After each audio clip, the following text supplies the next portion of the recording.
दोस्तों, विकलांगता से निपटने के लिए हमें जिन पड़ावों से गुजरना है उसमें सर्वप्रथम प्राथमिक पाठशाला घर है, क्योंकि घर में ही माता पिता विकलांग बच्चे से जैसा व्यवहार करेंगे वैसे संस्कार उसमें पलेंगे। लेकिन यहाँ सामान्य बच्चों और विकलांग बच्चों में एक तुलनात्मक विश्लेषण की आवश्यकता है, और उस विश्लेषण के अंतर्गत मेरा अपना अनुभव है कि विकलांग बच्चे से स्नेह दुलार की अपेक्षा उसे पांव पर खड़ा करने के लिए साधन उपलब्ध कराए जाए, ऐसा रास्ता मुहैया करवाया जाए जिससे वे अपने दूसरे साथियों सहयोगियों से अपने को कमजोर या हीन ना समझे। माता पिता का कर्तव्य है कि ऐसे बच्चे को विकलांग समझ करके तनिक भेदभाव की नीति से दूर रहकर उसे घर में शिष्टता और सभ्यतापूर्ण व्यवहार का एक अच्छी भूमिका अदा करने में तैयार करे, और साथ ही उसे अधिकतम से अधिकतम शिक्षा प्रदान करने के लिए भी मानसिक रूप से तैयार करे। इतना ही नहीं, ऐसे बच्चों के माता पिता से अपेक्षा है कि भले ही उन्हें अन्य सामान्य बच्चों की अपेक्षा अधिक राशि व्यय करनी पड़े तो वे इससे झिझके नहीं, ये उनका कर्तव्य है। जब तक वो उन्हें अपने पांव पर खड़ा करने के लिए आगे नहीं आएंगे, एक अनजान बच्चे से आप क्या अपेक्षा कर सकते हैं। ऐसे विद्यालयों में दाखिल कराया जाए जहां उनका आना जाना संभव हो और जहां अच्छी शिक्षा प्रदान की जाए। स्वास्थ्य की देखरेख तो करनी ही चाहिए, इसमें कोई शक नहीं।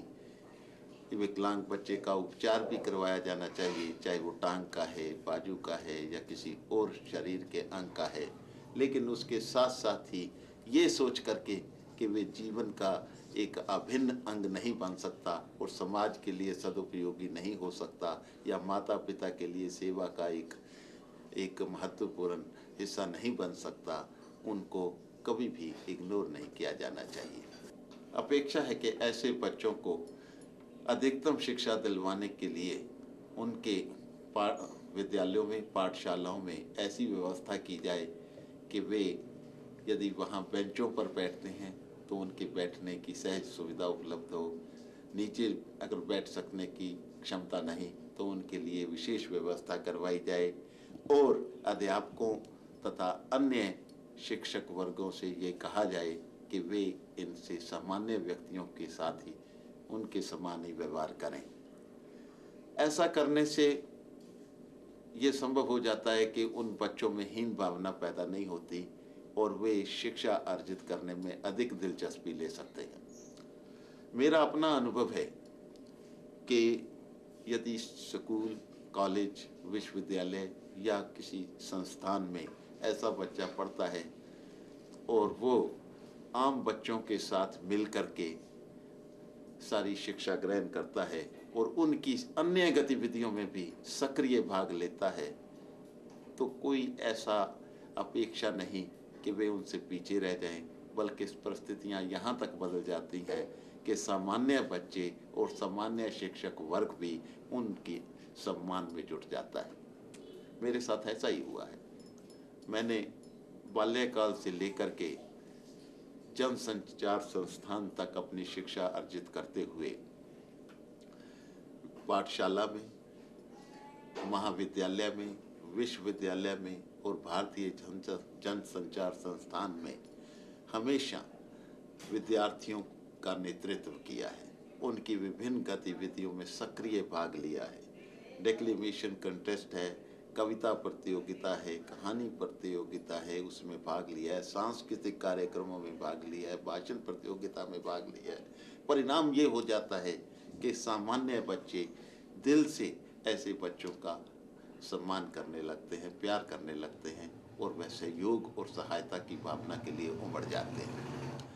यकीन मानिए कि जब मैं इन विद्यालयों में पढ़ा करता था तो मुझे नहीं मालूम होता था कि मेरी पुस्तकें कौन उठा रहा है और मेरे लिए रिक्शा कौन ला रहा है। मुझे कभी भी अपनी पुस्तक उठाने में या मेरी रिक्शा लाने में कभी किसी को कहना नहीं पड़ा। समय प्रारंभ हुआ तो घर से ही वो स्कूल या कॉलेज के लिए ले जाएंगे और जब समय ख़त्म हुआ तो वो स्वयं ही रिक्शा की व्यवस्था करके घर तक छोड़ जाएंगे। ऐसी स्थिति पैदा करने के लिए माता पिता के सहयोग की बहुत आवश्यकता है। उनकी मानसिक परिवर्तन की आवश्यकता है कि वे शोक संतप्त होकर ऐसा न घुल जाएं कि अब क्या होगा। ये एक बहुत बड़ा प्रश्न चिन्ह है। अगर वो अब क्या होगा की स्थिति को लेकर चलेंगे तो वो अपने बच्चे का लालन पालन तो क्या शिक्षा दीक्षा प्रदान नहीं कर सकते और ऐसे बच्चे को समाज का अभिन्न अंग नहीं बना सकते। इसके साथ ही जरूरी है कि हम अच्छे अच्छे उदाहरण और मिसालें बच्चों में पैदा करें, उनके समक्ष प्रस्तुत करें ताकि उनमें उत्साह अर्जित हो और वे जीवन की संघर्षों कठिनाइयों से पाला लेने के लिए स्वयं को तैयार कर सके। मुझे याद है कि जब मैं केवल मात्र रेंग सकता था तो मेरे पिता मुझे ये कहा करते थे कि बेटा ज़मीन पर मत बैठो, ज़मीन पर नीचे बैठने से नीच विचार आते हैं। मुझे बड़ा साहस मिला। मैंने सोचा नीच विचार भी कोई चीज़ है और ऊंचे विचार भी कोई चीज़ है और परिणाम ये हुआ कि मैंने अपने आप को ऊंचे आदर्शों में डालने की कोशिश की।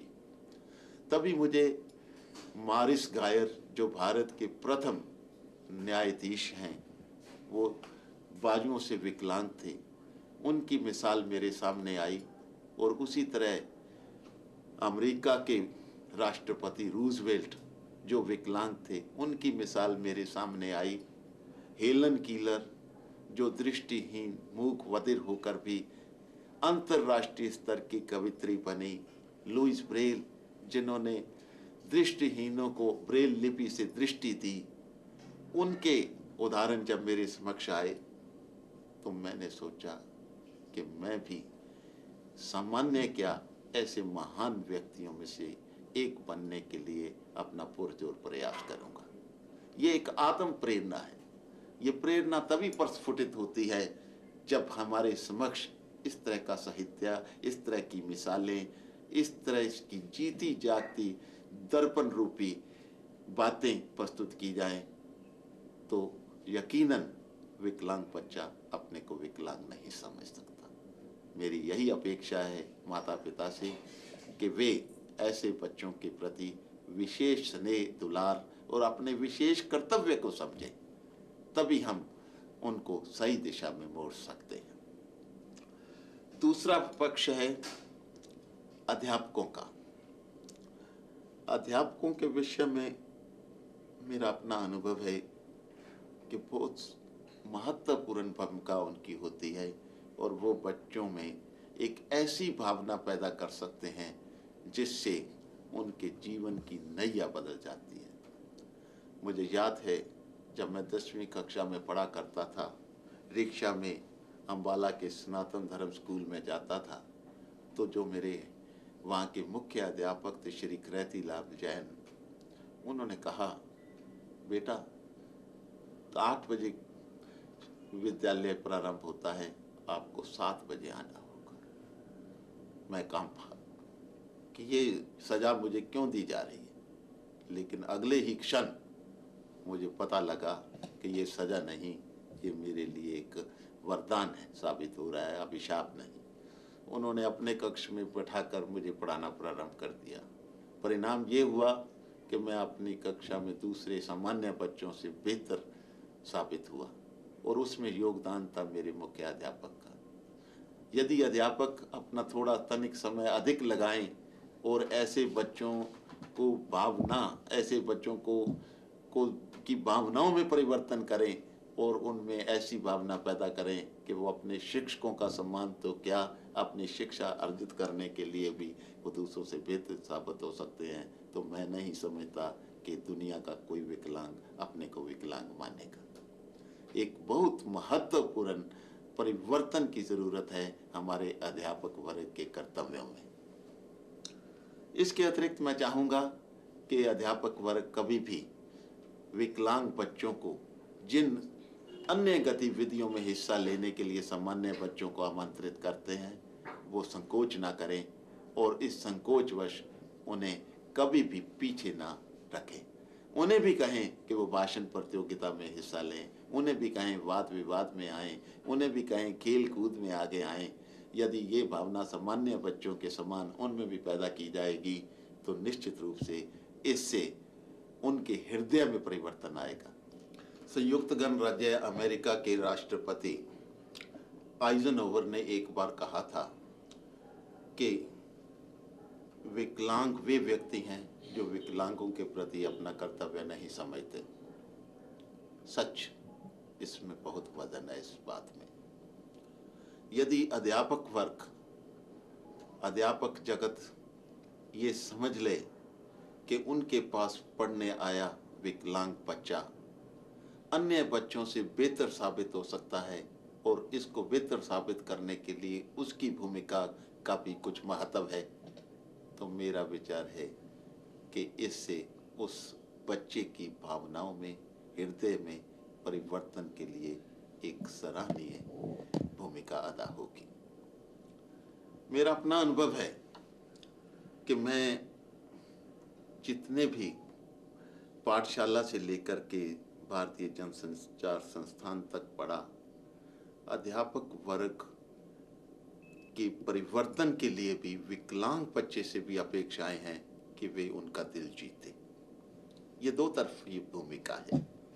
यदि अध्यापकों द्वारा दिए गए कार्य को वो दिल से निभाता है, उनका सम्मान करता है, तो निश्चय ही वक्त ऐसा भी आ जाता है कि अध्यापकों को विवश होकर के अपनी भूमिका के विषय में सोचना पड़ता है।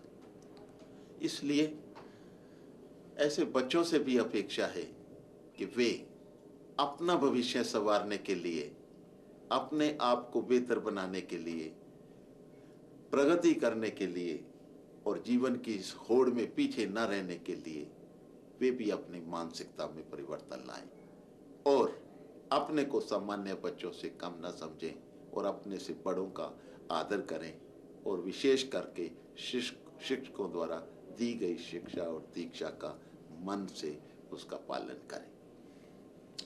रही बात समाज की, दोस्तों, मेरा बड़ा कटु अनुभव है समाज के बारे में। समाज की विचारधारा कम से कम मेरे 54 साल की इस आयु में आज तक बदली नजर नहीं आई। बहुत संकुचित विचारधारा है, सोचने का नजरिया बड़ा छोटा है। वे समझते हैं सड़क पर जाते एक विकलांग को देखकर जो चलने में असमर्थ है, उसके बारे में अभद्र शब्दों का प्रयोग कर देंगे। ये नहीं सोचते कि उसको अगर सहारे की जरूरत है, तनिक सहारे से वो मंजिल तक पहुंच सकता है, तो उसके लिए हाथ बढ़ाएं। बल्कि वक्त ऐसा आ गया है कि वो अपना हाथ बढ़ाना क्या, उधर देखना भी गवारा नहीं करते। ऐसी सोच जब तक रहेगी, निश्चित रूप से समाज उन विकलांगों के प्रति अपने कर्तव्य को नहीं निभा पाएगा। ईर्ष्या, द्वेष, घृणा इतनी बढ़ती जा रही है कि हम समानता की बात तो क्या, उनको उस नजरिए से ही नहीं देखा जाता जिस ढंग से उनके अपने बच्चे होते हैं। बहुत कहने की बात की जा रही है बरसों से, जब से देश आज़ाद हुआ, कि विकलांगों के लिए फलां फलां अधिमानता दी जा रही है। अधिमानता की बात तो बहुत दूर है, यहाँ समानता ही नहीं हो पा रही। आप किसी से क्या करेंगे, क्या अपेक्षा करेंगे? यदि कोई विकलांग व्यक्ति सामान्य व्यक्ति के अपेक्षा प्रगति करता है तो एक ऐसी ईर्ष्या हो जाती है कि वो सोचते हैं इसको किस तरह से पीछे लाया जाए। जब ये पता लगता है कि आपको फलां पुरस्कार से पुरस्कृत किया जा रहा है या फलां पद पर आपकी पदोन्नति होने जा रही है, तो हमारे दूसरे साथी और सहयोग ईर्ष्या से जल उठते हैं। कहीं ये बात नहीं आती कि इसको सहयोग दिया जाए और ये एक प्रशंसा के पात्र बने। इसलिए आवश्यकता है कि समाज की मानसिकता बदले। समाज की मानसिकता को बदलने के लिए विकलांगों से भी अपेक्षा है कि वे समाज को एकजुट होकर के समाज को अपने कर्तव्य का एहसास कराएं। वक्त ऐसा आ गया है कि जब तक इस देश में कम से कम वोट बैंक नहीं बनता, मताधिकार के लिए आप कहीं किसी गिनती में नहीं आते, आपका कोई कुछ कल्याण नहीं कर सकता। थोथी नारेबाजी है। इसलिए ज़रूरत है कि हम एकजुट होकर के समाज को और सरकार को ये एहसास कराएं कि उनका कर्तव्य क्या है। विकलांग बच्चों को भी अपेक्षा है कि वे शिष्टता से, सभ्यता से, शिक्षा से, अपनी कला से, वे जिस भी क्षेत्र में हैं अपनी मंजिल तक पहुंच करके अपनी विद्वता से, अपनी प्रतिभा से एक ऐसी मिसाल पैदा करें कि समाज के सामान्य कहे जाने वाले लोग खुद शर्मिंदा हो करके, कुछ लज्जित हो करके, खुद आंखें नीचे करके उनके पास सहयोग के लिए आए। भले ही उस वक्त सहयोग की उन्हें ज़रूरत ना भी हो, लेकिन एक बात याद रखिए कि इस संसार में ना ये तुम समझो, ना ये समझो कि तुम सबसे छोटे हो और ना ये सोचो कि तुम सबसे बड़े हो। सहारा बन के देखो किसी का, सहारे पर तुम किसी के खड़े हो।